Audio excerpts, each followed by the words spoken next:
vous accueillir pour cette deuxième masterclass réalisée dans le cadre du partenariat entre Stratégie et la Paris School of Content.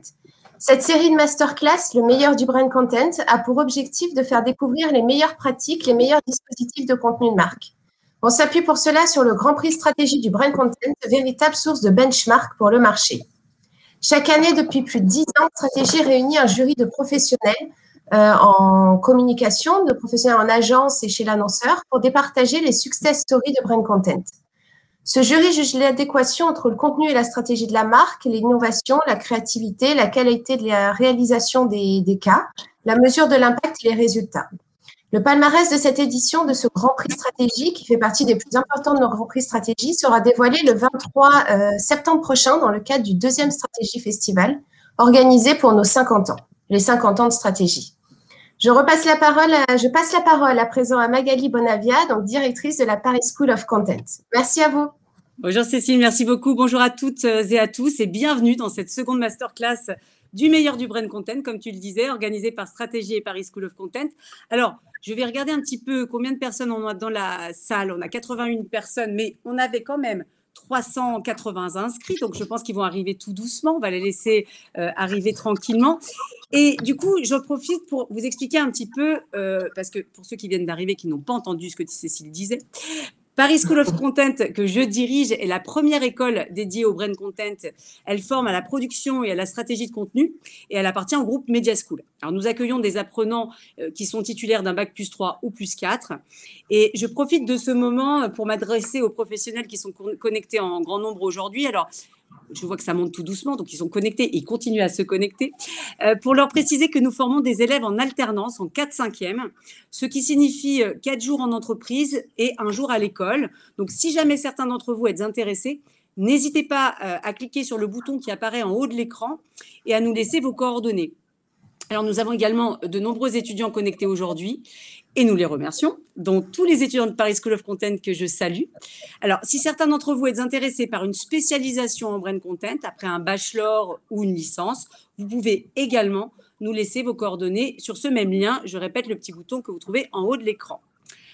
Alors, nous sommes à combien de participants? 98, c'est pas mal, tout le monde n'est pas encore là. Alors oui, voilà, tous les étudiants de Paris School of Content nous disent bonjour, donc bonjour à tous. Mais vous n'êtes pas tout seuls, vous pouvez tous dire bonjour, il n'y a pas de problème, du temps que tout le monde se connecte. Alors, chère Cécile, si tu es d'accord, nous allons accueillir à présent nos invités qui sont les lauréats de l'or catégorie Corporate Image Grande Cause du Grand Prix Stratégie du Brand Content et qui ont également reçu le prix des étudiants de Paris School of Content. Donc, nous appelons donc à nous rejoindre et du coup, si tu peux éteindre ta caméra, Cécile, pour qu'ils aient la place de rentrée. Jean-Christophe Leroy, président de l'Association des Journées de la Schizophrénie, Loïc Martinez, directeur de la création de l'agence SICA et Maël Sevestre, réalisateur, pour présenter la web-série Schizo, la première série scientifique inspirée de faits réels et cautionnée par un comité d'experts. Bienvenue à tous et merci d'être là avec nous. Merci, bonjour. Bonjour. Bonjour à tous. Alors, Jean-Christophe, est-ce que c'est toi qui débutes cette introduction ou pas? Et est-ce que je mets tout de suite la présentation de… Alors, je vais le faire et tu peux mettre la présentation, Magali. Allez, avec plaisir. C'est parti. Hop. Alors, merci Magali et Cécile pour cette invitation. Je parle au nom de nous trois, ainsi que pour cette double récompense pour ce prix stratégie. Ce gold magnifique dans la catégorie Grande Cause, qui est à côté de moi sur mon bureau et qui ne me lâchera jamais. Et pour le prix des étudiants de la Paris School of Content, c'est vraiment fantastique, surtout qu'ils sont dans la cible de cette campagne. Et puis, très belle initiative d'avoir créé la toute première école en France de création de contenu. Bravo. Et j'ai eu la chance de rencontrer récemment les 4e années, les PSC 4.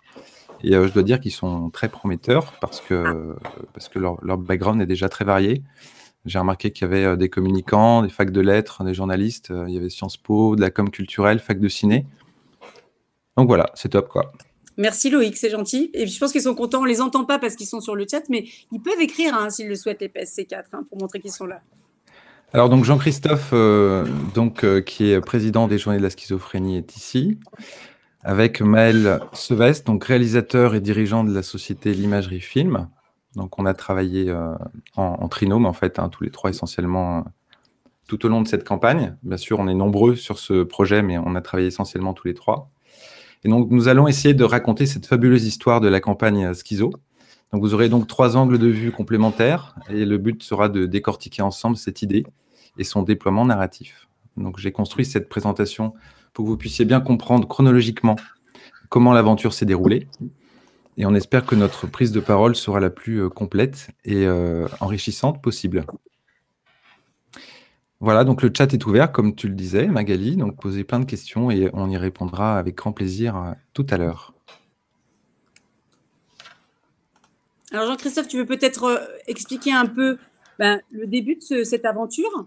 Tout à fait, le contexte. Le contexte et comment, et surtout comment tu as rencontré Loïc et Maël, en tout cas cette superbe équipe qui fait ce superbe, cette superbe série scientifique à la fin. Donc, tu peux nous raconter un petit peu le contexte et l'histoire? Oui, bien sûr. En fait, moi, je représente une cause. La cause autour du trouble psychique et de la schizophrénie. D'ailleurs, j'avais une question pour toi, Magali. Ah. Je t'avais promis une question. J'ai peur. Tu ne connais pas cette question, maintenant je te la pose. Oui. Est-ce que tu as quelqu'un dans ta famille ou dans tes amis qui souffre de schizophrénie? Alors, pas de schizophrénie, non. Il y a eu d'autres problèmes, mais pas celui-ci. Je ne t'entends pas. Ah, pardon. Tu m'entends pas? Est-ce que vous m'entendez les autres? Oui. Ah bah oui, alors ça vient de... Parfaitement bien. Tu m'entends pas? Tu m'entends là, Jean-Christophe? C'est tout bon, c'est tout bon. On t'a entendu maintenant. Ok. Tout à fait. Alors, tu n'as donc personne autour de toi qui souffre de schizophrénie, ce qui est totalement impossible, en fait. D'accord. C'est impossible parce que c'est une personne sur 100 que tu as été à l'école et que parmi les gens avec qui tu étais à l'école, il y en a forcément qui ont développé la maladie. Ce n'est pas une maladie qui est visible, c'est une maladie qui est très stigmatisée. Et comme elle est pas visible et très stigmatisée, on n'en parle pas beaucoup. Alors, on n'en parle pas beaucoup, sauf dans les journaux. Les journaux ont tendance à beaucoup parler de schizophrénie et en général, d'un point de vue très médiatique, c'est-à-dire, une personne a commis un crime, c'est un schizophrène. C'est quelque chose qui ne reflète pas du tout la réalité et c'est donc quelque chose qu'on essaye de transformer, une vision qu'on essaye de transformer, on essaye de parler de la réalité de la schizophrénie. Parce qu'un jour, tu pourras découvrir que, et d'ailleurs, peut-être que tu vas découvrir à l'issue de cette masterclass, parce qu'il y a des gens qui vont se dévoiler, se disant, tiens, je peux avouer maintenant à Magali, maintenant qu'elle connaît un peu ce que c'est que la schizophrénie, je peux lui avouer que moi aussi, je souffre de schizophrénie. Donc les fausses croyances sont très, très fortes et on a créé en 2004 un événement qui s'appelle les Journées de la schizophrénie. On est parti en Suisse, un tout petit événement où on distribuait de la soupe populaire sur une place de marché. Et on est parti de cet événement pour en faire un événement un peu plus grand qui maintenant se diffuse dans une douzaine de pays à travers la francophonie et qui commence à gagner des pays en dehors de la francophonie aussi. Donc, notre challenge, c'est de faire en sorte que la population générale comprenne ce que c'est que la maladie, de façon très sommaire, mais surtout qu'on arrive à parler de la schizophrénie d'un point de vue positif. Voilà le contexte. Alors, en France, 1%, ça veut dire 660 000 personnes quand même. Oui, évidemment. Ça veut dire qu'il y a 10 000 nouveaux cas chaque année déclarés. Et la maladie, elle se déclare entre 15 et 25 ans. Donc, c'est les jeunes qui débutent dans cette maladie. Et puis après, la maladie, évidemment, il y a des gens qui ont 90 ans et qui souffrent toujours de schizophrénie. Voilà. Donc ça, c'est le contexte. À partir de là, il faut trouver un Loïc, un Maël. Loïc, c'est l'homme à tout faire, c'est le créateur artistique, c'est le directeur de création, le chef de projet, enfin, l'homme qui sait tout cumuler. Et puis en plus, il a un truc extraordinaire, c'est qu'il sait créer des équipes autour de lui avec des compétences incroyables. Et dans ces compétences incroyables, il faut dire qu'il est à Annecy, il a quand même beaucoup de chance. Et à Annecy, il y a une bonne concentration de talents.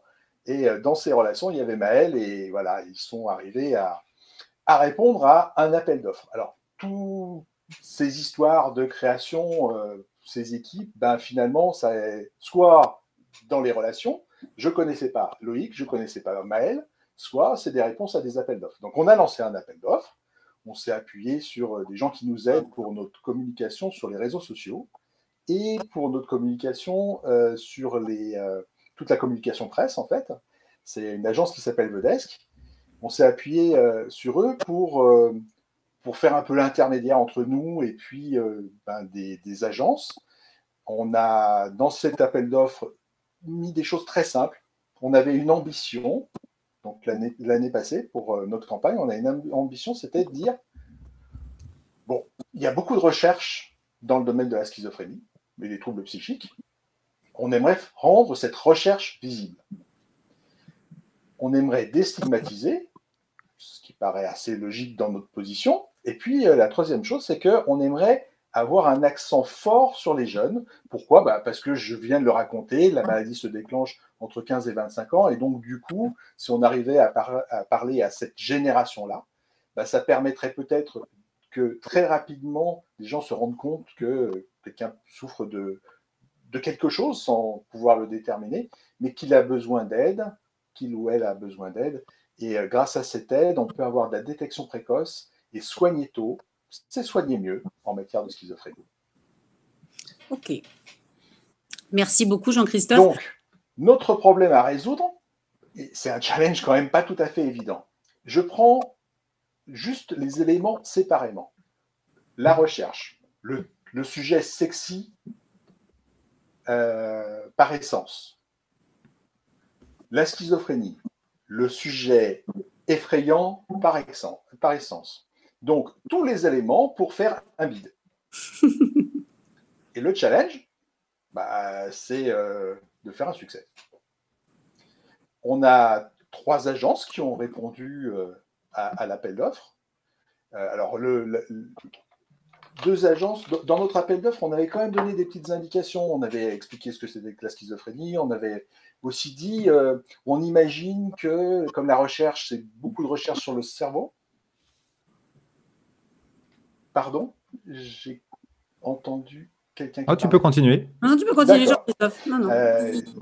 Donc, je disais, on avait imaginé, tiens, on pourrait parler, en fait, du cerveau en entrant dans le cerveau. Ça serait un voyage extraordinaire. Pendant que quelqu'un fait une décompensation, c'est-à-dire va pas bien, peut-être qu'on pourrait rentrer dans son cerveau. Ça, c'était notre idée. Et on a 2 agences qui nous ont fait exactement ça. Alors, ils nous l'ont fait par analogie. Il y a une agence, en fait, c'est pas des agences, c'est des boîtes de production, d'ailleurs, qui ont répondu.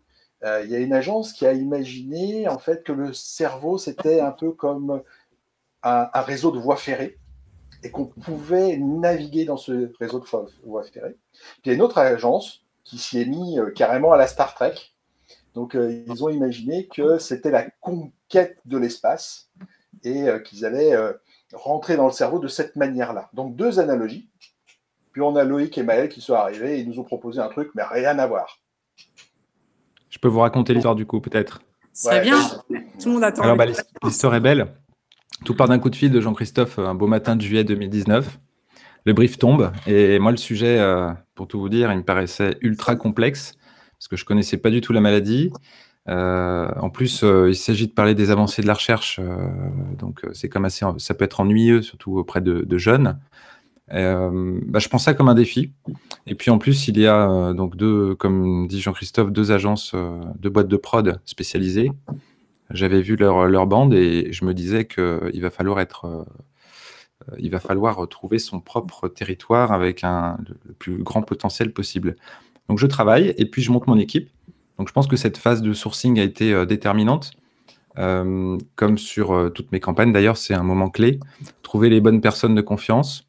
Il s'agit là de détecter un potentiel d'implication, d'engagement. Est-ce que l'envie est là? Est-ce que l'excitation est là? La connaissance du sujet? Seront-ils capables de se passionner pour le brief? Donc en fait, je m'appuie sur un hub que j'ai mis 14 ans à construire, qui s'appelle le SICA Creative Hub. Et c'est donc le concept de mon agence, le même depuis 10 ans. maintenant, en fait, une idée égale une équipe sourcée, adaptée au déploiement de l'idée. Donc, quel que soit le sujet, hein, dans le sport, la finance, la santé, l'environnement, pour les PME ou les grands comptes, en fait, je m'entoure pour chaque brief de compétences les plus adaptées pour résoudre une problématique. Et apprendre des choses nouvelles, rencontrer de nouveaux talents, eh bien, c'est vraiment en fait ce qui me passionne dans mon travail. Voilà. Donc, je m'entoure ici, dans un premier temps, d'Élise Rosier, qui est planeuse stratégique, d'expérience, qui en plus connaissait très bien le sujet, et de Maëlle Sauvestre, qui est entrée très motivée sur le projet, et c'est une très précieuse collaboration. Voilà, donc on s'informe énormément, on explore la maladie, on lit beaucoup sur la prise en charge des proches, les enjeux, les traitements, la psychoéducation, etc. C'est très intéressant. Et puis, j'ai trouvé un livre réalisé en partenariat entre le National Geographic et l'Institut du cerveau et de la moelle épinière de Paris. Et voilà, j'ai commencé à me passionner j'étais passionné par le cerveau. Et ensuite, bien, j'ai benchmarké. On a benchmarké. Donc, bien sûr, stratégie, les articles, les magazines stratégie ont été importants. Et puis, qu'est-ce qui s'est passé sur les palmarès des Cannes Lyon, Eurobest, DNAD, etc. Quelles ont été les campagnes marquantes sur la santé mentale, hein, au global, pour connaître les angles précédemment choisis et trouver, en fait, in fine, notre propre territoire d'expression. Et le concept de la campagne de sensibilisation est trouvé. Ce sera donc Schizo, la première série scientifique inspirée de faits réels et cautionnée par un comité d'experts. Donc, à partir de là, une expérience digitale est imaginée.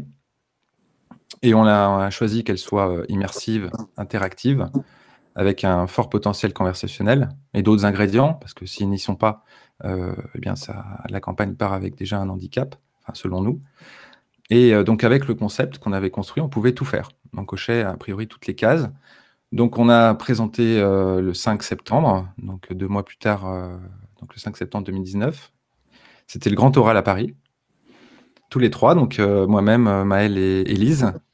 Et puis, peut-être avant de continuer, je ne sais pas si tu voulais ajouter une anecdote, peut-être Jean-Christophe, ou nous parler des coulisses de cette compétition qu'on ne connaît pas avec Maëlle, en fait. Moi, je connais. En fait, pour tout vous dire, parce qu'on ne se cache rien ce soir, Maëlle et Loïc étaient stressés, ils étaient comme ça, incroyables, et donc du coup, ils étaient très accrochés à leur présentation. Heureusement, aujourd'hui, ce n'est pas le cas, mais ils étaient très accrochés à leur présentation, et nous, on était convaincus par le sujet, mais c'était difficile de se rendre compte s'ils allaient être attentifs à nos remarques et tout ça. Et Loïc, si tu peux montrer juste le slide d'après. En fait, ils nous ont présenté cette affiche-là. Et on était totalement convaincus par le concept, mais alors l'affiche, on trouvait ça méga stigmatisant. Et c'était pas le but, quoi. Et donc, la question, c'était, est-ce que l'osmose va marcher? C'était ça le grand challenge pour nous, sachant que les deux autres projets, en fait, étaient, selon notre idée originale, c'est-à-dire une navigation dans le cerveau. En revanche, l'immense challenge, c'est que j'ai parlé des médias qui stigmatisent, mais en réalité, le cinéma a énormément stigmatisé. Et donc, on s'est dit, si jamais on arrivait à faire un démarrage de série non stigmatisante qui serait très proche de la réalité, on aurait tout gagné. Allez, on se lance. C'est comme ça que vous avez gagné. Voilà, donc en fait, on gagne la compète et tout s'enchaîne. Donc là, on rebosse, bien sûr, parce que ce que vous avez vu comme visuel, c'était le début du début. Hein. Une idée, elle évolue, elle mûrit, elle change, elle se transforme. Donc voilà, c'était le cheminement. Donc on rebosse, on remodèle l'idée, on travaille la façon de la faire vivre, on la muscle, on la challenge aussi, on travaille tout l'écosystème autour, puis on passe sur la narration, le récit. Et puis en fait, je pense qu'une des motivations principales, c'est que en fait, ce sujet nous prend aux tripes, parce que en fait, on se dit qu'on va trouver une idée qui serait utile au quotidien à beaucoup de gens. Et personnellement, ça me passionne de bosser sur ce genre de projet.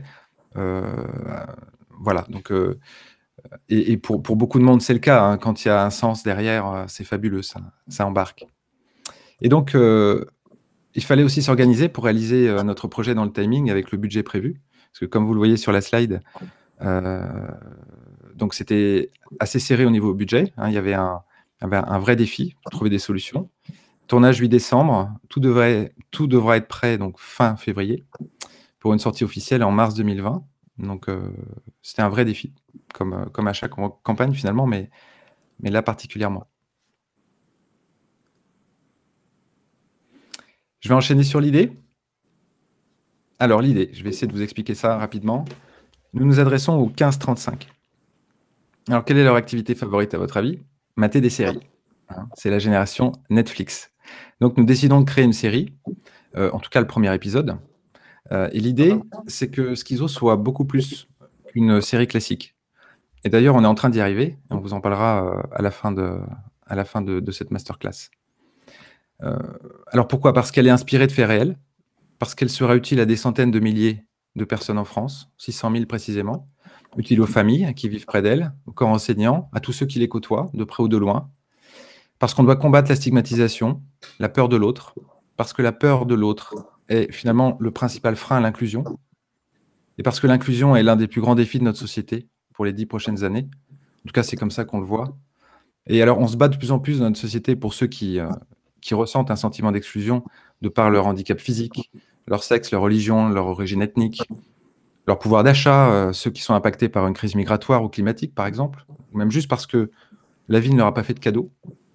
Et nous sommes des millions en France dans ce cas-là. Donc, comment fait-on pour celles et ceux qui ont un handicap psychique, par exemple la schizophrénie? Selon nous, on peut y arriver par la compréhension de l'autre et par la pédagogie. Recréer du lien, donner de l'espoir, c'était l'objectif ultime. C'était ça l'idée. Et alors, notre série est incarnée par Alice, une jeune lycéenne qui, en fait, ne sait plus où se situe la réalité. D'ailleurs, vous le voyez bien, ce sentiment progresse fortement dans notre société avec l'explosion du complotisme, l'expansion des théories toujours plus perturbantes qui surfent sur le réel et qui embarquent finalement beaucoup de monde dans une autre réalité. L'angle était donc d'actualité. Donc voilà, le contexte social aussi, hein, beaucoup d'agences le disent, hein, the context is king, bah c'est d'autant mieux si on arrive à replacer l'idée dans un contexte social et qui est important à prendre en compte. Voilà, donc à la fin de l'épisode 0, donc on laisse planer le doute et les binge-watchers découvrent en fait stupéfaits qu'il s'agit d'une campagne riche en brand content immersif, interactif et participatif. Donc qu'est-ce qui se passe? Ils sont guidés à travers les symptômes, décryptés un par un, dans un but très pédagogique. Donc il y aura une série de podcasts, on va le voir tout à l'heure sur le site, qui prolonge le storytelling avec une approche radio. Et puis les plus concernés découvrent plusieurs dizaines de fiches de vulgarisation sur la recherche. Et puis les patients qui le souhaitent contribuent à l'écriture de la suite. Alors 4 facteurs qui me semblent importants d'évoquer, puisqu'on parle des clés de réussite, hein, entre guillemets, qui nous semblent être importantes, c'est que la série il y a cet ingrédient-là, de côté participatif, puisqu'on propose aux gens d'imaginer la fin de l'épisode avec leur propre expérience personnelle. Et donc, on ouvre ici le champ des possibles en termes de narration. Une série interactive, puisqu'à la fin de l'épisode 0, le site s'ouvre pour décrypter les symptômes. Une série immersive, puisqu'on a des podcasts, voilà, et une série plus juste, scientifiquement travaillée en collaboration fine avec donc 13 spécialistes. Et si on a le temps, Jean-Christophe pourra détailler un petit peu tout à l'heure. On a une question. Qu'est-ce que ça veut dire binge-watcher? Parce que tout le monde n'a pas entre 15 et 22 ans. Il faut que tu expliques un petit peu. Un binge-watcher, Maël, un binge-watcher, c'est quoi? Je peux l'expliquer si tu veux. Binge-watcher une série, c'est la regarder de bout en bout dans un temps très, très, très court. Est-ce que j'ai bien expliqué, Maël? Oui, c'est exactement ça. C'est de la consommation intensive de séries, parfois même en accéléré pour certaines personnes. C'est vraiment regarder une série d'une traite le plus vite possible. J'étais tombé sur une étude Harris interactive qui, justement, il y avait des chiffres très intéressants et qui montraient que la consommation de séries comme ça, sur un temps très court, à plusieurs, suscitait les conversations. Et nous, c'était aussi quelque chose d'important. Je ne me rappelle plus du chiffre précisément, mais ça nous a intéressé, ça, ce côté conversationnel après. Donc, le concept est donc sorti. La première série scientifique inspirée de faits réels et cautionnée par un comité d'experts sur la schizophrénie. Et puis, nous avons construit un dispositif pour faire vivre l'idée. Peut-être que je te laisse en parler, Jean-Christophe, si tu le souhaites. Oui, bah, en fait, c'est assez simple, hein. La première étape, bah, il faut teaser. Bon, teaser, on a utilisé quoi? L'objectif, c'était d'utiliser le cinéma, la télévision pour teaser sur l'événement. Ensuite, on a fait un événement de lancement qu'on a fait. Alors, c'est marqué le 10 mars, je crois que c'était. Ah oui, c'est le 10 mars qu'on a lancé la série et le 11 qu'on a fait l'événement de lancement. Et puis après, ben voilà, vogue la galère, les gens viennent découvrir la série, viennent sur les réseaux sociaux et on lance tout ça. Parfait. Maël, du coup, est-ce que tu pourrais nous décrypter ton travail avec plaisir. Je vais essayer de vous expliquer un petit peu, du coup, comment on a travaillé sur le projet Schizo. Voilà. Une des choses que déjà on a apprécié, c'est d'être impliqué en avance, puisque du coup, très tôt, avec Loïc, on a travaillé la conception. Enfin, on était au courant de toutes les idées quand elles commençaient à se faire. Donc, du coup, ça nous a permis d'avoir, dès qu'on est arrivé, on va dire, dans la réunion de présentation, en quelque sorte, avec Jean-Christophe, on avait déjà une idée assez solide d'où on partait en termes de production. Mais une fois qu'on a gagné la compétition, voilà, on a défini plus précisément nos livrables et ce qui a été défini, c'est que du coup, on devait livrer une bande-annonce qui donne tout simplement l'impression qu'on a produit une énorme série Netflix. Donc, c'était le gros challenge, c'est d'arriver avec le budget. Donc, voilà, on avait la possibilité de faire une journée de tournage. Il fallait qu'en une journée de tournage, on arrive à faire croire qu'on avait tourné 6 épisodes de 52 minutes. Donc, c'était assez tendu. On devait aussi produire un épisode 0, un épisode qui était un peu à la frontière entre... attendez, je vais même dérouler les slides, ce sera peut-être plus simple. Un épisode qui est à la frontière entre un véritable épisode et un résumé, parce qu'on n'avait clairement pas la possibilité de sortir un épisode de 52 minutes. Donc, il fallait quand même que quand le spectateur y clique, il soit emmené le long d'une histoire et à la fin, qu'il ait le reveal qui lui explique qu'en fait, aujourd'hui, la série n'est pas complète et qu'en fait, on invite les spectateurs à écrire la suite. Et on devait également... Oui. Pardon, je te coupe parce qu'il y a une question de Sylvie qui demande si la série et sa médiatisation ont été faites seulement pour 30K. Alors, la série, oui, mais pas sa médiatisation, si je ne me trompe pas, Jean-Christophe. Oui, c'est juste, en fait, on a fait toute la conception de la série, plus la réalisation de la série, plus la sortie de tous les formats, parce qu'on a sorti des formats cinéma, télé, pour le net, pour les réseaux sociaux, plein de petits éléments autour. Tout ça, ça a été fait pour 30K. Et puis, on a fait 20K de médiatisation. Alors après, on a eu la chance de sortir un truc extraordinaire, ce qui fait que, je reviendrai là-dessus, mais il y a TF1, il y a Canal+, qui ont diffusé ça gratis, et ça aide pas mal quand même. Dans les 30K, je précise qu'il y a les honoraires création, pilotage, stratégie aussi. Hein. Il y a le site aussi, il y a le site, la conception du site, la créa, le développement. Non, il y avait beaucoup de choses, donc on était sur une enveloppe ultra serrée, donc c'est pour ça qu'une seule journée de tournage. Et être ultra malin, parce que dans la journée de tournage, on devait tourner un épisode 0, un trailer, et créer en même temps, en parallèle, du brand content, des interviews, du making-of, pour vraiment donner l'impression que on avait tourné sur 6 mois et qu'on avait du contenu à l'appel, quoi, tout simplement. Voilà, c'était le gros challenge. Et donc, il y avait un gros challenge de budget et de logistique. Et le deuxième challenge, c'était tout simplement d'arriver à réussir le pari qu'on s'était lancé, c'est-à-dire d'écrire une série qui soit cohérente en termes de narration, qui soit cohérente dans la manière dont on présente les symptômes et qui stigmatise pas, parce que c'était le but.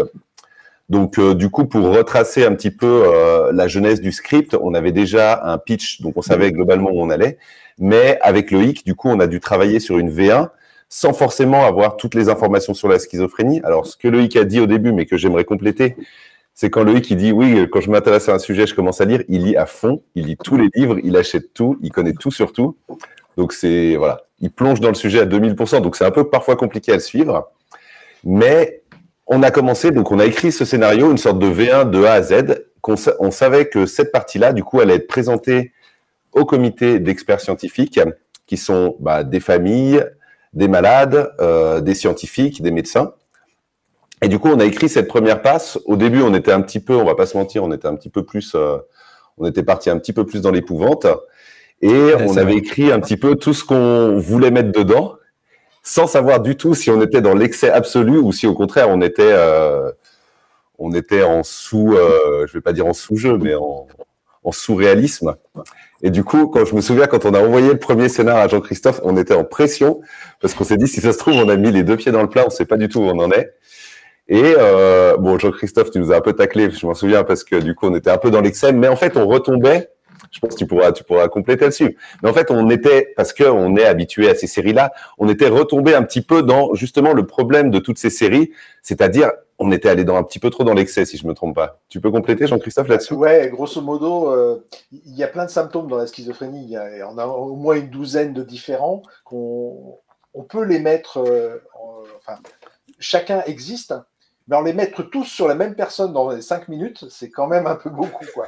Donc, l'idée, c'était d'arriver à créer un personnage cohérent, de faire en sorte qu'on ait des tout petits signes et que ces tout petits signes, en fait, soient très révélateurs de quelque chose, d'une personnalité, et qu'on puisse la décrypter, que peut-être, en réalité, les spectateurs n'ont pas vu tous ces signes, n'ont pas pu percevoir tous ces signes, mais ils étaient bien tous cachés dedans. Et ça nous a permis de développer qu'est-ce que c'est que la schizophrénie autour en fait du teaser qui en lui-même racontait déjà toute une histoire. Ouais, Maël, c'est aussi le comité scientifique que Jean-Christophe a réuni qui nous a beaucoup aidé. Tout à fait, voilà. Pour nous cadrer, pour tailler en fait. Je me souviens de cette session, donc on a fait des sessions de lecture où on était là et du coup ça a pu déjà recorriger le scénario, l'enrichir, on a eu des anecdotes, on a eu des réactions et c'est ce qui a fait qu'on a pu assez rapidement avancer dans le script, corriger ce qui était dans l'excès, réévaluer certaines scènes, en rajouter des nouvelles pour avoir au final notre script dans l'intégralité et c'était des moments d'échange qui étaient absolument passionnants parce que nous on arrivait avec nos idées et on était face à la réalité et du coup on pouvait justement s'inspirer de tout ça pour enrichir le script et créer le résultat qui est aujourd'hui en ligne. Je vais dérouler ensuite rapidement sur les phases de pré-production. Voilà, on est rentré dans des phases de pré-production assez classiques, à la différence qu'on a un budget très serré, donc on a une journée de tournage, donc il faut absolument pas qu'on se plante sur la journée de tournage, on doit absolument savoir quelle scène on va tourner quand pour faire en sorte qu'on n'ait pas de raté ou qu'on tourne pas des choses qui vont pas être utiles. Du coup, on a entièrement storyboardé le teaser pour être sûr, parce qu'à ce moment-là, il y avait peut-être un partenariat avec les cinémas. Jean-Christophe, donc du coup on a présenté le teaser, sous forme de ROF pour s'assurer une participation.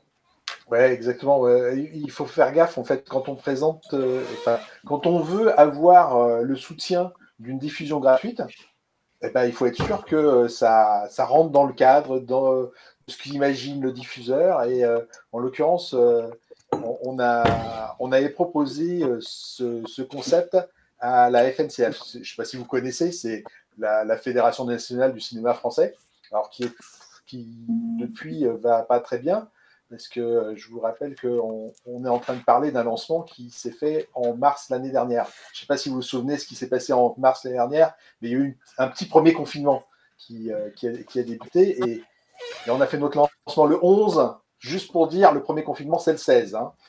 Donc, malheureusement, toutes les salles ont été fermées entre deux. Mais pour nous, c'était hyper important d'avoir quelque part la validation du big boss de la fédération qui nous a dit, oui, si vous nous présentez un truc qui va dans ce style-là, on va diffuser vers les salles et puis si elles veulent, elles diffuseront. C'est vrai que c'est un peu triste parce que honnêtement, s'il y avait eu tous ces événements et si on avait eu la diffusion en ciné, il y avait un super plan, mais ça aurait été encore plus impactant. Voilà. C'est vrai que en fait, on a envoyé le teaser à toutes les salles et il y en a 2000 salles qui nous ont dit Banco, on y va, on diffuse gratis. 2000 salles, c'est pas un truc facile à faire. Hein. Ouais. Donc, dis-moi, je pense que tu vas en parler, mais c'est super de faire tout le storyboard, etc. Mais il faut aussi bien choisir et bien caster, j'imagine, les comédiens. C'est ça, exactement. En fait, en gros, donc pour vous dérouler, voilà, on a un plan de tournage, on prépare tout, et ensuite on arrive dans la partie de casting. Et pareil, c'est ultra important de trouver la bonne actrice. Donc on fait une sélection de casting qu'on présente à Jean-Christophe et aux différents experts. Et du coup, le choix se fait sur Nina Lopata, qui incarnait donc le personnage d'Alice. Ce qui est rigolo, c'est que dans le choix, en fait, on a impliqué plusieurs patients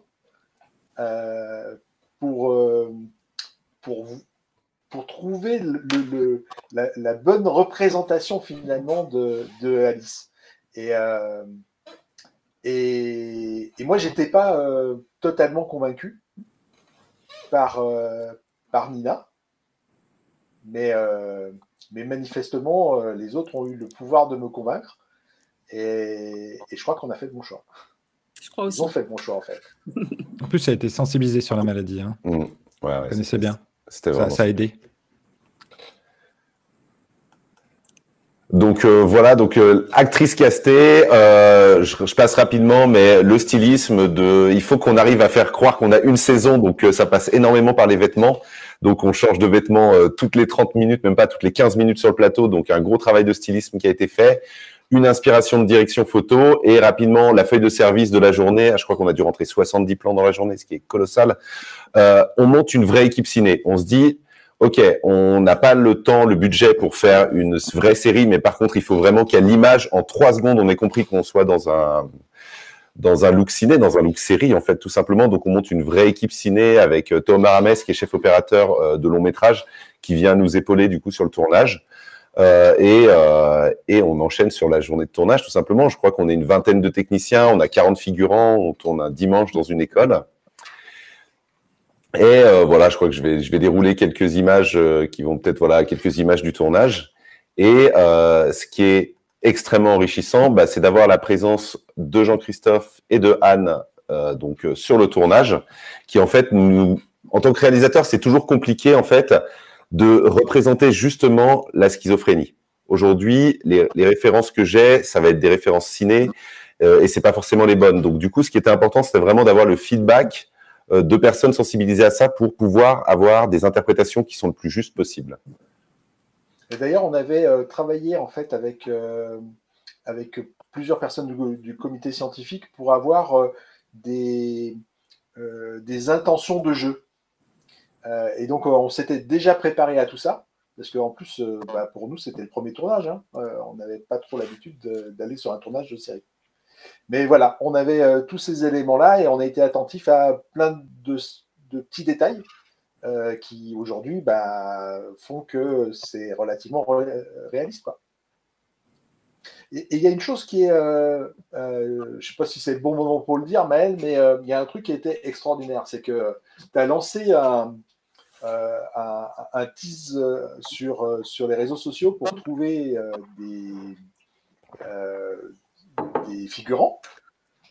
Il y a des gens qui t'ont expliqué un peu pourquoi c'était, sans rentrer trop dans le détail, parce qu'il fallait pas qu'on dévoile. Et parmi tous les figurants, on a découvert à la fin qu'il y avait plusieurs personnes qui étaient même concernées. Il y avait une sœur, mais il y avait une personne qui était concernée pour elle-même, qui n'en avait jamais parlé et qui est venue me voir à la fin, les larmes dans les yeux, en disant « C'est génial ce que vous faites. En tout cas, j'ai vraiment l'impression que ce que je vis, je viens de le voir au cinéma. » C'était chouette. Ça, il y a pas mal d'émotions autour de toute cette aventure. Donc, je continue sur la post-production. Du coup, rapidement, le tournage s'est rentré, tout s'est bien passé, on n'a eu aucun problème, ce qui était absolument un miracle. On part sur la post-production, vraie post-production ciné, parce que du coup, diffusion cinéma pour le teaser, donc mixage 5.1, des grosses conditions, étalonnage, gros mixage son, enregistrement des voix off. Et on se retrouve à ce moment-là, donc à la fin de notre partie exécutive, on va dire, sur Schizo, avec 2 teasers, un teaser 30 secondes, un teaser 50 secondes, une version longue de 4 minutes et différents formats, on va dire, différents encodages TV, cinéma, web. Et on crée aussi, pour l'occasion, différents making-of, du snack content un petit peu, des making-of, interviews comédiennes, interviews réalisateurs, voilà, du backstage un petit peu pour alimenter les différents réseaux sociaux de la série. Ouais, en fait, on avait une journée pour capter tout le brand content pour notre campagne. Donc, c'était voilà, chaque minute est importante finalement. Et après, je vous laisse la parole. Ce que tu dis pas, c'est que la journée a commencé à 5 h du matin et a terminé, c'était presque 1 h du matin. Oui, c'était une longue journée. En plus, on a eu des petits problèmes. On a eu quand même des petits problèmes à droite à gauche, mais ça s'est quand même bien passé. Tout à fait. Alors, est-ce qu'on se passerait pas le teaser là? Allons-y. On y va? Complètement.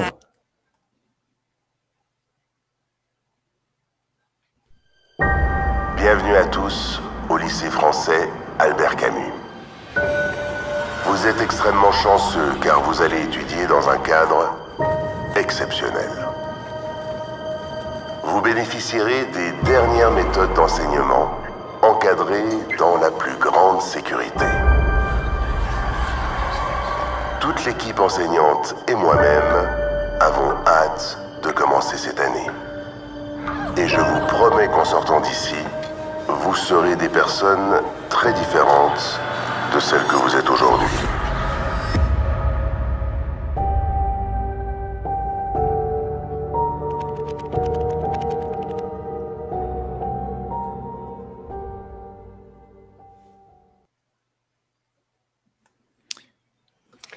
Et ouais, voilà, Loïc, je te laisse reprendre la parole, puisque voilà, donc nous, on livre les formats et maintenant, c'est parti, il n'y a plus qu'à les diffuser.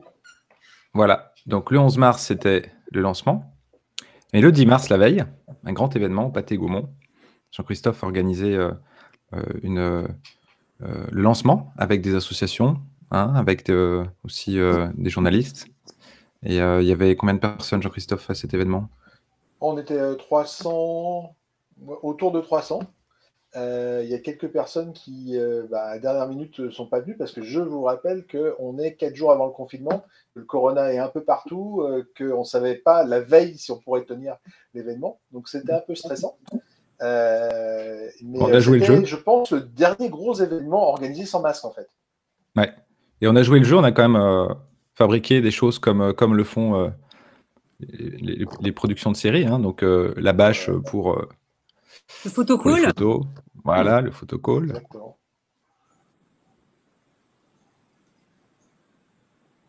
Quels ont été les retours, Jean-Christophe, de cet événement?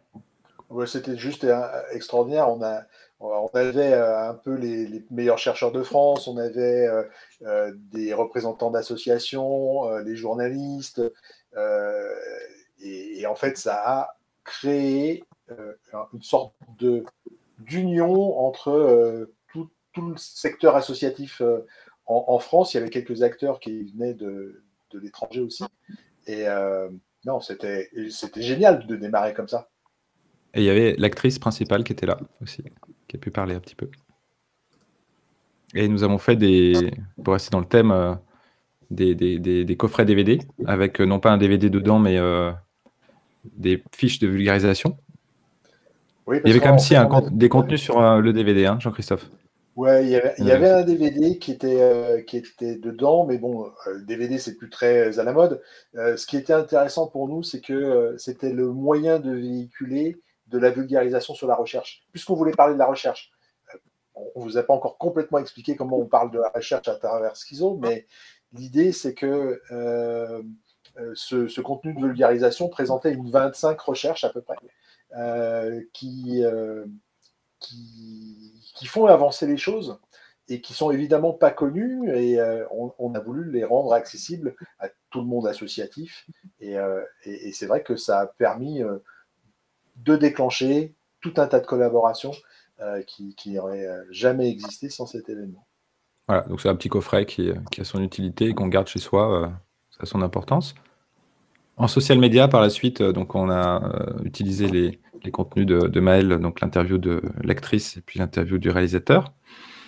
qu'on a intégré dans le feed Instagram. Donc, on a aussi communiqué sur Facebook. Mais là, en fait, ce que je vous montre, c'est pas la photo du fil Insta. C'est la maquette que j'avais fait après avoir tourné les contenus. Donc, pour cadrer. En fait, je ne sais pas comment travaillent les étudiants, mais ça peut être intéressant comme exercice pour eux de faire la timeline complète pour voir comment la narration s'articule. Et du coup, ça permet de cadrer un petit peu le travail. Voilà, donc ensuite, on arrive sur le site à partir du 11 mars, où on a l'épisode 0. Et, pardon, il y a du bruit. On a l'épisode 0 et 3 épisodes verrouillés. Et quand on clique sur l'icône, se lance donc l'épisode 0, que tout le monde pourra voir en allant sur YouTube. Après, si on a le temps tout à l'heure, mais je ne pense pas. On pourrait peut-être le mettre en fin pour ceux que ça intéresse. À la fin, je pourrais le laisser tourner, bien sûr. Et à la fin de l'épisode 0, on a ce message, parce que pour ceux qui ne connaissent pas, à la fin de l'épisode, on comprend que c'est un scénariste, finalement, on a un cut, et c'est un scénariste qui présente au producteur, et le producteur lui dit « Non mais Coco, c'est pas possible, ton scénario, il va pas du tout, c'est pas comme ça que ça se passe. Il faut être beaucoup plus positif. » Donc on demande aux gens de participer, de réécrire la chute de l'épisode, et pour les aider, découvrez les symptômes cachés d'Alice en scrollant vers le bas. Donc, ils vont apprendre comme cela. Donc là, on a le message principal, bien sûr, l'insight qui est à retenir. Donc, quand on scrolle sur le site, finalement, on apprend beaucoup de choses. On a chaque scène qui est décortiquée, avec une partie observation du symptôme, immersion dans le cerveau, avec des contenus à télécharger. Donc, qui sont précis, on apprend plein de choses. Des podcasts, à chaque fois pour chaque séquence. Et puis, des moyens d'apprendre et de comprendre. Et comme je le disais, de recréer du lien, déstigmatiser, etc. En fait, on a créé un socle pour ensuite aspirer l'attention vers des contenus pédagogiques et le faire de façon le plus doux possible. Avec donc le message principal qui est ici, après le comité scientifique, parce que pour être crédible, il faut quand même, il ne s'agit pas de dire uniquement que c'est un comité, il faut décrire quels sont les parcours de ces personnes et comment elles interviennent. Envoyez donc vos idées ensuite avec votre expérience personnelle. Ça, on a proposé aux gens de déposer un doc, un témoignage. Et à ce sujet, je crois que tu avais quelque chose à dire, Jean-Christophe. Une petite anecdote rigolote. En fait, la première idée qu'on a reçue, avec une expérience personnelle, quelqu'un qui avait imaginé la suite, qui nous proposait, la jeune femme qui nous a envoyé s'appelle Cynthia. Bon. Cynthia, quelques semaines plus tard, parce que pendant les journées de la schizophrénie, c'était quand même un peu chargé, et quelques semaines plus tard, je reprends contact avec elle, on discute, je m'aperçois que c'est quelqu'un qui souffre de schizophrénie, donc qui parle vraiment de son expérience, elle en parle plutôt bien, je lui propose de faire 2-3 trucs avec l'association, elle rentre dans notre association, et puis à peu près 9 mois plus tard, je lui dis, écoute, moi j'aimerais bien t'embarquer dans notre prochain tournage, parce qu'on a refait d'autres choses avec Maël et puis Loïc plus tard. Et il se trouve que au mois de décembre, janvier, je ne sais plus quand est-ce qu'on a tourné la dernière fois, cette année, au mois de janvier, je crois. Cynthia s'est jointe à nous. Et elle a donné des directives hyper fines pour les acteurs. Donc, ouais, génial. Voilà, cette personne qui avait juste une idée, tout à coup, parce qu'on a réussi à créer ce lien, elle est rentrée dans une mécanique et puis elle a commencé à nous aider, elle a commencé à nous donner des directives au cinéma parce que sa passion, c'est de filmer, de photographier, de filmer. Et elle le fait bien devant, mais derrière et devant la caméra, en fait. Ce qui fait que je lui ai proposé de faire un petit tournage. Elle l'a fait au mois de mars, là, fin mars cette année. Je vais proposer de passer dans un média, c'est un nouveau média qui s'appelle Simone. Cette vidéo, si vous tapez sur Internet Cynthia Schizophrénie, vous allez pouvoir la découvrir. Il se trouve qu'elle a fait 7 millions de vues. Donc, nous, avec la série, on n'a fait que 6,5. Elle a fait mieux que nous.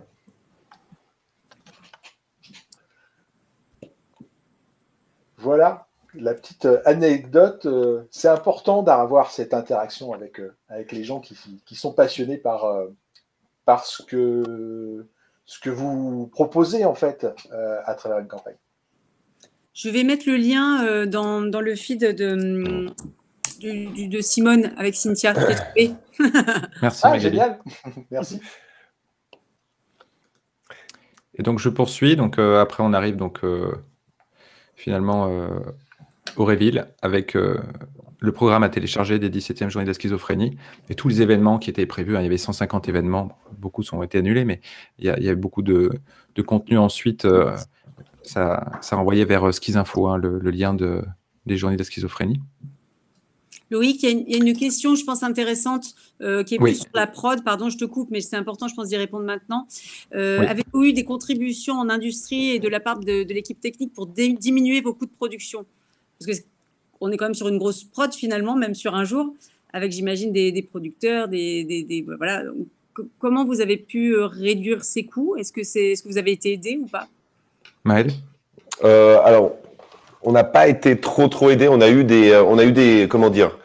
un peu d'aide en industrie parce qu'il y a eu des décors quand ils ont compris le projet. En gros, on a eu le décor gratuitement, on a eu la figure gratuitement. Voilà, il y a eu en gros, c'est ça qu'on a pu avoir un petit peu, qui ont pu faire baisser les coûts, quoi. En fait, on avait tellement envie de le faire qu'on s'est débrouillé, on a essayé de trouver les solutions et puis peut-être un peu de chance, voilà. Mais c'est ça, beaucoup de travail aussi, surtout. Même sur le cachet des acteurs, on savait qu'on ne pouvait pas les payer des milliers des cents, mais on leur a expliqué, on leur a dit voilà le budget qu'on a à disposition, est-ce que ça vous intéresse de faire partie de l'aventure? Et du coup, ils ont dit oui, ce qui était super. Top, merci. Donc ensuite, on a produit un case study, donc qui a été notamment envoyé par Stratégie, donc vous pouvez le mettre en lien, Magali aussi, si vous le souhaitez, parce qu'après, j'aimerais bien répondre aux questions. Tu veux que je le mette en ligne, c'est ça? Tu veux que je le passe, c'est ça? Oui. Non, vous pouvez le mettre en lien plutôt dans la conversation. Oui, parce que voilà. c'est un lien Vimeo et ça passera pas sur ce site de diffusion, mais je le mets tout en... Voilà, c'est parti. Pour les étudiants, juste, je sais qu'il n'y a pas que qui nous écoutent, mais quand même, c'est intéressant d'essayer de transmettre quelque chose. Quand on crée une campagne comme ça, c'est vrai que c'est toujours intéressant d'avoir ce qu'on appelle un case study, donc qui résume, qui synthétise le contexte, la problématique, l'idée, les résultats en 2 minutes. Donc, c'est un chouette exercice à faire. Et puis, la même chose en une image, donc un key visual de campagne, en fait, où il y a, pareil, contexte, idée, dispositif. Ce qui se fait généralement dans les festivals, on a généralement ce genre d'image qui résume tout et on comprend en 20 secondes tout le potentiel narratif du coup de l'idée. Voilà. Oui, peut-être pour revenir, parce qu'il y a de nouveau les logos de Canal+ et de MyTF1, je voulais juste dire que vous savez que toutes les régies, en fait, il y a une fédération des régies publicitaires. Et dans cette fédération, notamment, il y a Canal+ et TF1. Cette fédération s'appelle le SNP-TV et ils ont une partie de soutien aux associations. Et on a fait une demande à SNP-TV et puis le résultat a été que Canal et que TF1 ont diffusé chacun pour une valeur, je crois, de mémoire de l'ordre de 50 000 € chacun de diffusion. Donc, c'est clair que ça, c'est un soutien de l'industrie. Tout à fait. Ouais, voilà, je pense qu'on peut parler un petit peu des statistiques, parce que dès que ça a été mis en ligne, du coup, ça fait des étincelles. Et ça, voilà, sans les événements, sans la plupart des événements et sans la diffusion ciné. Ce qui est à préciser quand même. Ouais, et avec la concurrence du coronavirus quand même. Ouais. Ouais, c'est ça. C'était le lancement aussi, hein. Ce qui était intéressant, c'est je me souviens quand le teaser a été posté, ça a vraiment pris. C'est ça en fait. C'était avant même que le site y sorte, parce que c'était juste le teaser, le site n'était pas encore disponible. Quand il a été posé sur YouTube, en fait, il y a plein de chaînes de cinéma qui l'ont repris, qui l'ont réuploadé sur leur chaîne. Et du coup, on a vu des dizaines, des centaines de commentaires qui parlaient de ça. C'était extraordinaire à voir. Et en fait, à partir du moment où on a posé le teaser en ligne, en fait, on ne le contrôlait plus. Ça veut dire qu'il était repris, retéléchargé, uploadé sur d'autres plateformes et tout ça. Et c'était incroyable à voir. C'était incroyable. Et tu sais, Maël, j'ai encore aujourd'hui, encore maintenant, tous les jours, des gens qui me demandent quand on va sortir la suite de la série. Mais on va en parler tout à l'heure, justement. Mais c'est vrai que c'est magique ce moment où l'idée est lancée dans l'océan de contenu et qu'elle vit toute seule, en fait. Et c'est pour ça qu'il faut essayer de crafter au mieux. Et on était rassurés, on était rassurés parce qu'on voyait que ça marchait, en fait. Le moment où on ouvre un peu les portes, on voit la réaction des gens et les gens auraient très bien pu dire, le grand public aurait très bien pu dire, on n'y croit pas. Mais non, en fait, ça prenait. Les gens avaient envie de voir la série et ça, c'était extraordinaire. C'est vrai. Alors voilà, juste pour vous montrer qu'on était quand même nombreux sur ce projet et tout le monde n'est pas là. Il y a aussi l'agence de Desk, donc en relation presse, relations publiques, social media, qui nous a accompagnés. Alors là, on finit. L'idée poursuit son aventure. Alors, on en est où, Jean-Christophe? On travaille encore un an après sur ce projet. En fait, est-ce que tu peux en dire deux mots? En fait, c'est une aventure incroyable. C'est-à-dire que vous savez tous, et c'est pour ça qu'on est là, on a remporté l'or du Grand Prix Stratégie en Brand Content. Et le fait que ça buzz, le fait qu'on remporte un prix, il y a des producteurs, on en rêvait, mais il y a des producteurs qui nous ont approchés. Et puis, depuis le mois de novembre, on travaille avec eux. On est en train d'imaginer la suite, on écrit. Après, on se dit, oh tiens, on pourrait peut-être aller présenter ça à France Télévisions. Et puis après, il y a un petit coup de bol et on croise Amazon. Et voilà, c'est là que l'histoire s'arrête pour l'instant.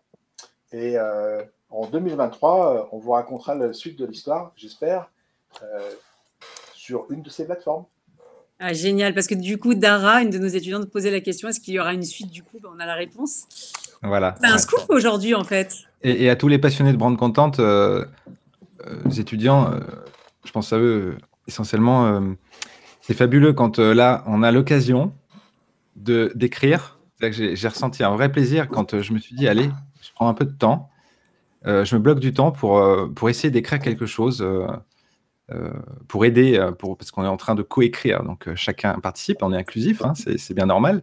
Et donc, c'est chouette de laisser aller son imagination, de partir de cette idée et de se dire que tout est possible. Qu'est-ce qu'on raconte? Bien sûr, rester juste. Alors maintenant, on connaît un peu mieux la maladie, sans être expert. Donc, c'est un bon moment de prendre son crayon et d'écrire. Du coup, ma question, c'est est-ce que, je m'adresse à Oui. tous nos participants qui sont encore en ligne, est-ce que ça vous intéresse qu'on vous passe l'épisode 0? Alors, on n'a pas fini encore. Ah, pardon, je suis désolée. Ah, pardon, excuse-moi, je croyais que tu étais... Il reste juste une slide. Ah, pardon, excuse-moi, je suis vraiment désolée, pardon. Oui, donc je voulais juste finir. On a une idée, en fait, une idée a 1000 chances de mourir. Hein, et il faut souvent résister au vent contraire pour faire vivre nos convictions. Ça, tous les professionnels de la com peuvent l'attester. Et donc, si on pouvait aussi dégager un facteur clé de cette réussite, de cette campagne, je pense que l'un des facteurs clés, c'est la complicité avec Jean-Christophe, donc avec l'annonceur, avec le client en général. Et il n'y a pas que moi qui le dis, hein, je regarde pas mal d'interviews de DC et je vois que ça revient souvent, en fait. Il n'y a pas de bonne campagne sans une bonne complicité, un bon feeling. Et Jean-Christophe a toujours été là pour, quand on proposait quelque chose, quand on impulsait des idées, elles n'étaient pas toujours parfaitement bonnes. Et du coup, il arrivait à les faire pivoter ou à nous faire confiance et à mettre les choses dans le bon sens. Et en fait, même si parfois il y avait c'est pas toujours rose dans une campagne, il y a des moments difficiles, des moments où on est très chargé, sous pression, parce qu'il y a d'autres projets à côté, on doit livrer. Et donc, il faut trouver des micro-solutions chaque semaine. Et Jean-Christophe, voilà, il a fait progresser l'idée dans le bon sens. Et ça, c'est fabuleux, parce que souvent, oui, on se bat pour que l'idée survive et on se bat pour garder l'essentiel, la trame de l'idée. Souvent, elle s'effrite en cours de route. Du coup, elle n'est pas assez musclée pour rentrer dans cet océan de contenu. Et des fois, elle est fragile. Alors, parfois, ça passe, parfois, ça passe pas. Mais là, pour le coup, voilà, je pense que c'est une amitié qui s'est créée notamment entre nous trois. Et puis, un combat qu'on va continuer de mener hors de notre travail. Bravo, je pense que tout le monde est impressionné aujourd'hui déjà par le budget. J'ai l'impression que ça choque tout le monde que vous ayez réussi à faire ça dans ce budget imparti. Et puis, parce que c'est de grande qualité aussi. Alors, du coup, est-ce que je peux demander maintenant, Loïc, ou pas? Ou tu veux qu'on passe aux questions? Non, je pensais que ça pouvait être intéressant de tenter de regarder l'épisode 0. Il dure 4-5 minutes, Maël, je ne vais pas dire de bêtises. Quelque chose comme ça, ouais. 4-5 minutes. Est-ce que vous avez 4-5 minutes à nous accorder avant les questions pour regarder? Si vous êtes d'accord, vous mettez un pouce en l'air et on le lance. Et puis sinon, on commence les questions et puis vous le regarderez. Je vous mettrai juste le lien dans la conversation après, puis vous regarderez tranquillement plus tard. Dites-moi tout ça, les participants en ligne. Est-ce que vous êtes intéressés pour regarder le... Oui, 2. Allez, 2, plus. Bon, je vais quand même je le lance ou pas? Qu'est-ce que vous en pensez? Ouais, oui. Allons-y. Oui, allez, c'est parti. Je le lance. Parce que je pense que c'est intéressant. On le regarde tous ensemble.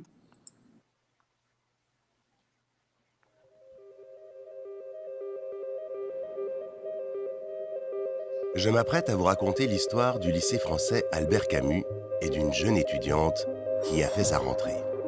Son prénom, Alice. À cette époque, elle n'a pas encore 18 ans. C'est une adolescente dynamique, curieuse et souriante. Tout commence pour elle le jour de sa rentrée en seconde. À la suite de divers événements, le lycée français Albert Camus rouvre ses portes après 2 ans de travaux. Pour Alice, c'est un nouveau cadre, de nouveaux enseignants, un nouveau quotidien. La rentrée se déroule sans encombre. Alice, Manon et Nadia forment un trio inséparable. Mais alors que les cours s'enchaînent, l'enthousiasme de la rentrée s'efface. Dans cet établissement, certaines choses intriguent Alice. Ce sont tout d'abord les différentes sonneries qui rythment sa journée, des sons étranges qui semblent parler aux étudiants.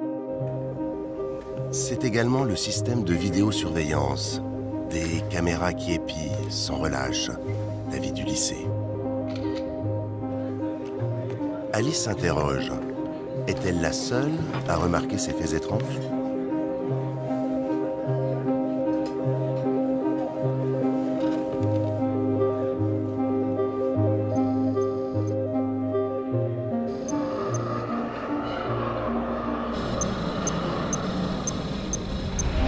Les semaines passent et Alice remarque que les étudiants ont un comportement de plus en plus suspect, rythmé par les sonneries de l'établissement.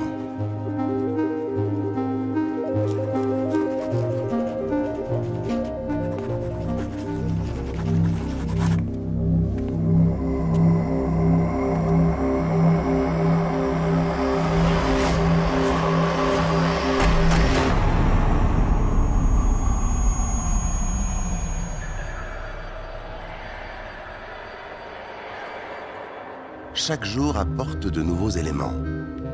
Cette mélodie est-elle influente sur le comportement des étudiants?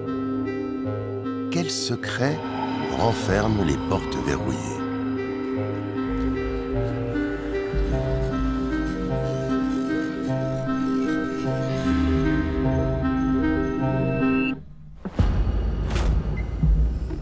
À la cantine, sa nourriture a un goût étrange.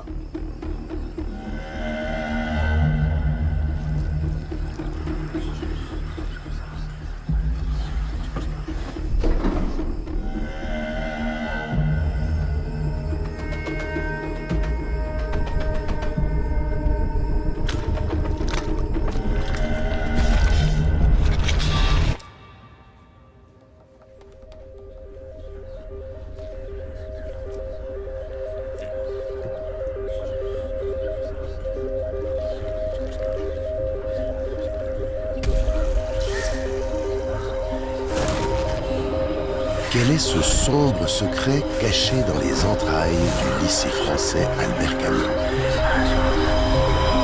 Quel est le sombre secret caché dans les entrailles du lycée français Albert Camus? Alors voilà, moi ce que j'ai voulu montrer, c'est qu'en réalité, Alice est au début de sa maladie. Elle vit son tout premier épisode psychotique. C'est pourquoi elle perçoit le monde de manière déformée. Pour en revenir au scénario, je suis intimement persuadé que la chute doit surprendre tout le monde. Alice doit être soignée, elle doit se rétablir.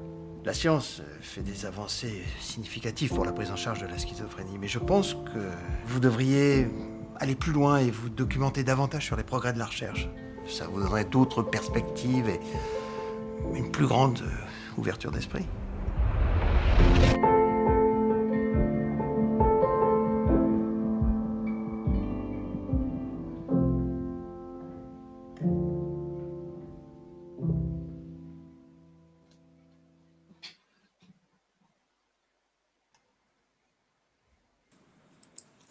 Voilà, je pense que c'est important qu'on le voit tous, tu vois. On a le c'est génial, le boulot du chef-op. C'est bien d'avoir un petit peu des retours comme ça.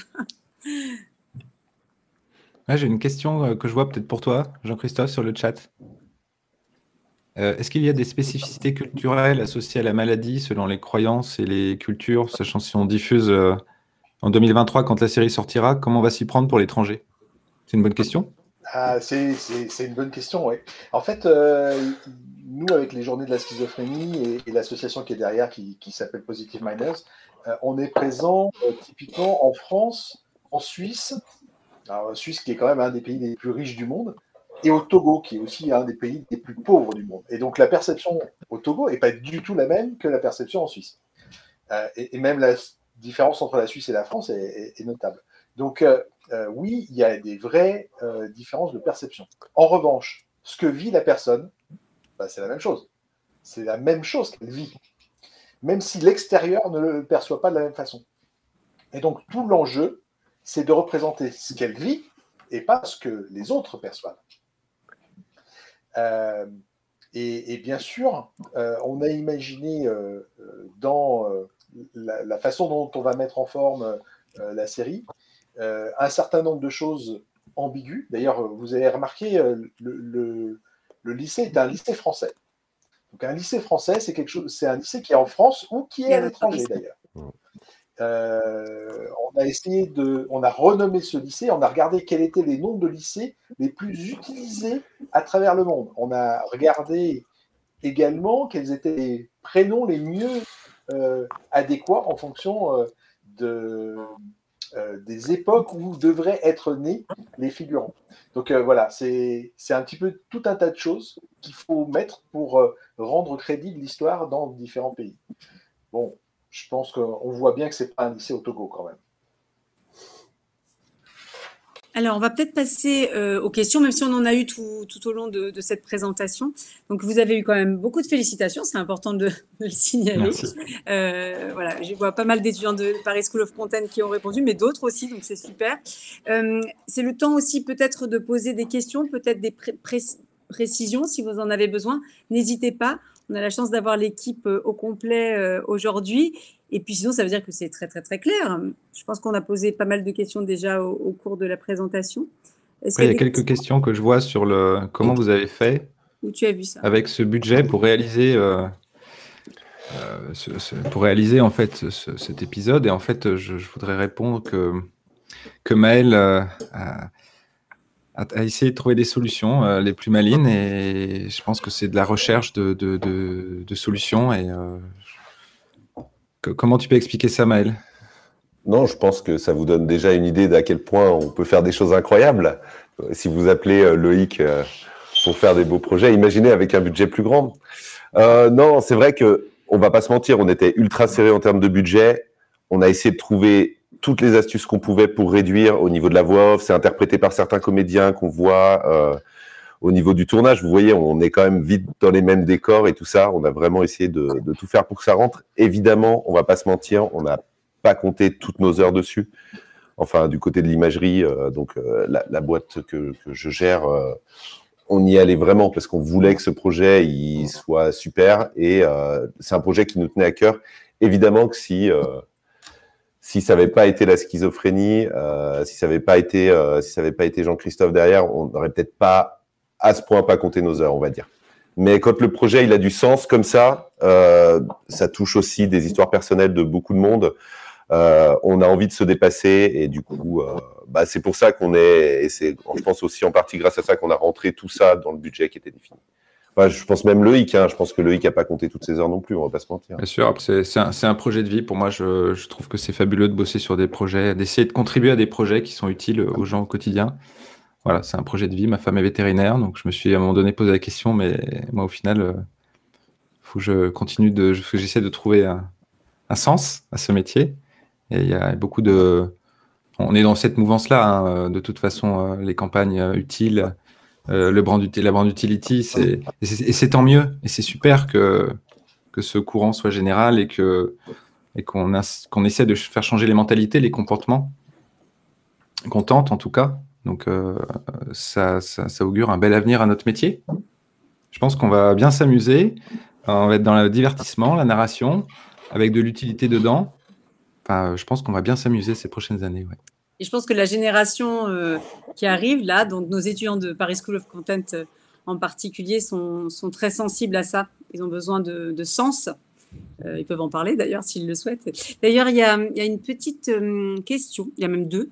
Si vous aviez à refaire ce projet, le changeriez-vous ou est-ce que vous referiez tout pareil? Alors moi, il y a un truc que je changerais vraiment complètement, c'est l'histoire de la concurrence avec le coronavirus, quoi.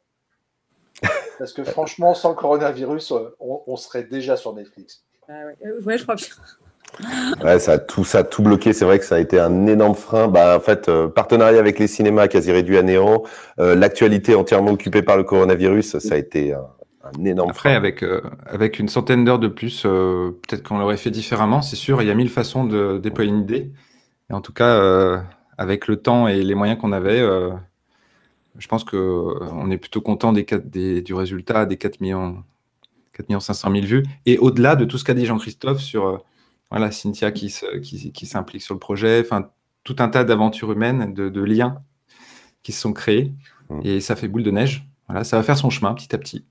En tout cas, on croise les doigts dans ces prochains mois avec les touches qu'on a auprès des grandes chaînes. Ça va être des grands moments là.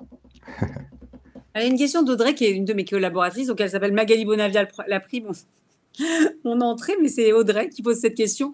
Est-ce que vous pensez pertinent que le teaser ou le premier épisode soit diffusé dans les lycées pour sensibiliser donc, à cette maladie? Alors, on l'a déjà utilisé, ouais. Oui, bien sûr, on fait pas mal de choses avec les lycées, on fait pas mal de choses avec les universités aussi. Et c'est très pertinent parce que finalement, si on veut faire de la détection précoce, les meilleures personnes qui peuvent détecter, c'est les copains. Et ils se rendent compte que quelqu'un ne va pas bien, mais ils ne savent pas trop quoi faire, ou ils savent pas. Ils se disent peut-être que la personne se renferme un peu, mais c'est pas grave. Et en fait, c'est important de faire quelque chose dès le début. Dans la schizophrénie, il y a une des caractéristiques, un des symptômes, qui fait qu'on ne se rend pas compte qu'on ne va pas bien. Et donc, c'est très important, l'entourage. Alors, est-ce qu'il y a d'autres questions? Alors, il y avait Ilona qui posait une question plus sur la réal, puisqu'elle parlait de est-ce que la fin n'est pas trop écrite pour une vidéo? Non, mais Ilona, voyons. Non, comment dire, ce texte de fin, il était assez compliqué. Au début, il durait beaucoup plus longtemps. En fait, il a été réduit. Donc, peut-être que, en fait, on avait une fin qui durait quasiment 2 minutes et on s'est tous mis d'accord assez rapidement qu'au final, c'était assez indigeste et que pour aller jusqu'à la chute, c'était un peu trop long. Peut-être qu'il est un petit peu trop écrit, mais il fallait qu'on arrive à faire comprendre aux spectateurs, on va dire, en un minimum de temps, ce qu'il en était. Mais ouais, peut-être qu'on aurait pu mieux le retravailler, je ne sais pas. Alors, de mon point de vue, c'est pas tellement le texte qui est trop écrit, mais c'est peut-être dans le jeu d'acteur où on aurait pu avoir un peu plus de comment dire. Notre producteur là, on n'a pas l'impression qu'il est cool. Qu'il est naturel, il est un peu trop statique peut-être. Ouais, mais j'avais pas le temps de les faire se lever et tout ça, donc c'était. Ouais. Si on les faisait se lever, on n'aurait peut-être pas pu couper comme on a coupé là, donc. Tout à fait. Est-ce qu'il y a d'autres questions? Voilà. Mais effectivement, c'est une petite chose qu'on aurait pu, le faire mieux, ou du moins si on le refaisait, on le referait différemment. Alors, il y a une autre question. Ah non, c'est assez marrant le contraste qu'il y a entre l'image série et la narration documentaire. Bah, Par contre, excuse-moi, vas-y. Non, bah, en gros, pourquoi on est parti là-dessus? Pourquoi on est parti sur ce type de narration? C'est parce qu'en fait, on ne pouvait pas sur le tournage. En gros, on est ultra limité en temps. Je peux pas me lancer dans de la prise de son. Si on va dans de l'interprétation jouée, parlée, c'est extrêmement compliqué. On savait qu'on n'aurait pas le temps si on a toute notre équipe d'ingé son. Non pas que les ingé sons font perdre du temps sur un tournage, mais si en plus on avait la partie son sur le plateau, on était mort. On ne pouvait pas rentrer. Donc en fait, on a dû trouver cette astuce qui est peut-être pas la meilleure, parce que évidemment que j'aurais préféré faire de la prise de son réelle, pour arriver à raconter cette histoire et raconter comme si c'était une sorte de résumé de série. C'est un peu notre épisode 0. Donc c'est pour ça, en fait, c'est aussi guidé par des choix budgétaires. Ah oui. Mais tu sais, en fait, Maël, ce qui est rigolo, c'est que quand on a commencé à travailler avec les producteurs pour la suite de la série, ils ont trouvé cette partie-là, le fait qu'il y ait une narration comme ça, en voix off, que c'était canon. Bah ouais, ça aide vachement. Et puis, on n'a pas parlé aussi du prix que Positive Minders a eu, parce que je ne sais pas si tu veux parler de Positive Minders un peu. Mais en fait, la campagne a été donc finaliste du prestigieux concours Dr Ghislain Award, qui est l'un des plus importants prix internationaux pour la déstigmatisation des maladies mentales. Et en finale, à nos côtés, il y avait donc des projets des 4 coins du monde, Allemagne, Brésil, UK, États-Unis, Japon, Croatie, Sénégal, Pakistan, Australie. C'est quand même chouette aussi que l'idée aille jusque-là. Bien sûr. Ouais, et puis en fait, ceux qui ont gagné, c'est un projet qui vient du Togo et qui est un super projet qui vise à libérer des gens qui sont enchaînés dans les villages. Ils sont enchaînés parce qu'ils souffrent de troubles psychiques. Et effectivement, si j'avais dû choisir, je leur aurais quand même donné le prix. Alors, on a une autre question. Avez-vous travaillé ou comptez-vous travailler avec des professionnels en situation de handicap ou atteints de schizophrénie dans les prochaines productions, sachant que l'industrie du spectacle est identifiée comme un secteur parfois plus adapté pour les accueillir? Et c'est une question de Patience Priso, qui est directrice des études de Paris School of Content, mais également de Subdeprod. Donc, je sens sa partie productrice qui prend le relais sur cette question. Alors, nous, de notre côté, à l'Imagerie Film, on travaille parfois avec des personnes en situation de handicap. J'ai pas souvenir qu'on ait travaillé avec des schizophrènes, à part dans Schizo, où du coup, le but, c'était de les avoir comme consultants sur des productions, mais ça pourrait tout à fait se faire. Eh bien, s'il n'y a pas d'autres questions, on va peut-être finir là parce qu'on a dépassé largement l'heure, mais c'était passionnant. Je vous remercie beaucoup parce qu'on s'est vraiment régalé. Je pense que je ne suis pas la seule. Peut-être que vous pouvez, les participants, le mettre en commentaire, mais vraiment, c'était passionnant. Merci pour votre générosité. Vraiment, on a appris beaucoup de choses et surtout, c'est un merveilleux projet. J'ai hâte de voir la suite, moi aussi. Merci pour cet espace d'expression, Magali. Et avec plaisir, vraiment, c'était super. Vraiment, vraiment. Et vous voyez, regardez, hop, ça s'enchaîne. Et je ne suis pas la seule à avoir trouvé ça passionnant, voyez-vous. À bientôt, en tout cas. Et donc, cette masterclass sera visible en replay sur le compte YouTube de Stratégie très prochainement. Je pense que la semaine prochaine, vous pourrez le visionner pour ceux qui auraient été absents ou qui auront dû partir avant la fin. Voilà, merci beaucoup à tous. À très bientôt. À bientôt, merci Stratégie. À bientôt. Merci à tous, au revoir. Et plus d'infos pour Paris School of Content, c'est au-dessus. On laisse ses coordonnées pour les étudiants qui veulent rentrer en Master 1 ou Master 2 et qui veulent faire du brand content ou de la stratégie de contenu, c'est ici. Voilà, à bientôt. À bientôt. Au revoir.